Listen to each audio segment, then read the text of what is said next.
Hey Dunchbags, what's going on? It's LandonRemixes here, and finally, welcome to my review of the 4th studio EP from the Australian record producer OWSLA. This one is called Divide and Conquer. Don't really know why it took me so long to record this review. In fact, it took me so long that OWSLA has since released a follow-up single to the EP with Skrillex and RL Grime. You've probably already heard it. It's called Waiting. And honestly, I feel pretty bad about it because in my opinion, this is a very important EP and I put a lot of things in priority over it, like the Excision Virus album. But I figured that now that I have some time to talk about it, I might as well do that before it goes into the depths and is forgotten about forever. OWSLA was formerly a duo composing of emo instead, and his fellow Australian producer Flume, who I've given countless praises this year. In fact, I gave my highest regards to OWSLA with their last EP together, Gemini, which was the first EP that I reviewed this year. A lot of you watching this may have actually found my channel off that review because I'm pretty sure I was the only person who reviewed that EP, which is a bit surprising considering OWSLA is one of the better known names in the trap scene these days. Like I said, I loved Gemini,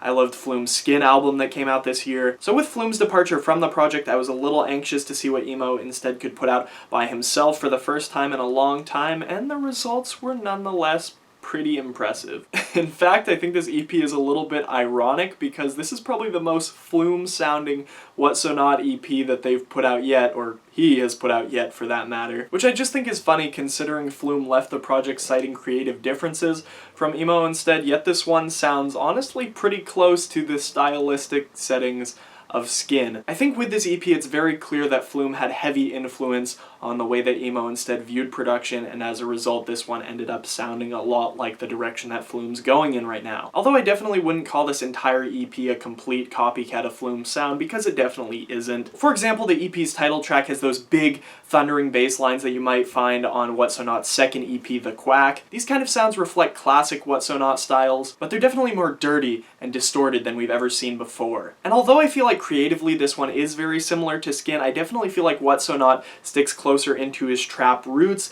than Flume did with the newest album, taking a lot more influence in R&B with the exception of the track on this EP, Trust with Burns, which is very clearly the heaviest future bass sounding track on the EP, which I honestly thought was pretty odd because Burns is a big name in the bass house scene right now, and I honestly think one of the more creative names in the bass house scene right now. I guess it would have been really cool to see OWSLA dive into bass house, and that sadly doesn't happen on this EP, but it's a solid track nonetheless. Tracks like the EP's closer, Adieu, definitely hit a Flume spot for me. Skin had a lot of those really short, wonky instrumental tracks, and that's definitely how I described this one as well, with its offbeat percussion and slightly out-of-key horns. Regardless, that one was easily one of my favorites on the EP and made a great closer. But I think the biggest comparison to take note of here is the soft-spoken vocalist that OWSLA has picked out for this EP, which heavily, in my opinion, reflect that of Skin. There might not be as many of these big-name pop stars as Flume had on Skin, like Tovlo and Aluna George. I mean, probably the biggest name guest on this thing is Kimbra, who I haven't heard from since Gautier is somebody that I used to know. Putting that aside, I think their collaboration together, Montreal, could fit very snug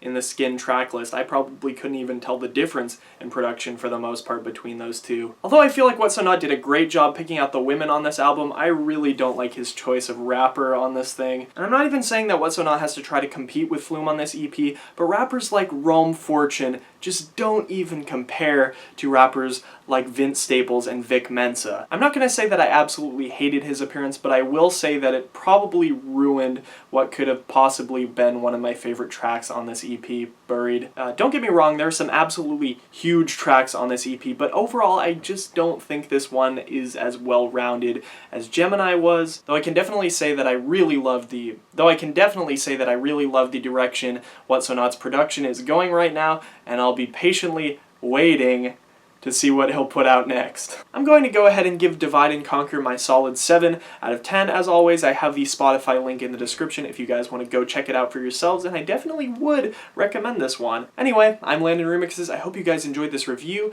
and look forward to some new and fresh content in these next upcoming weeks, and I'll have top 10s coming out all over the place in December, hopefully. Anyway, I'll see you guys later. Peace.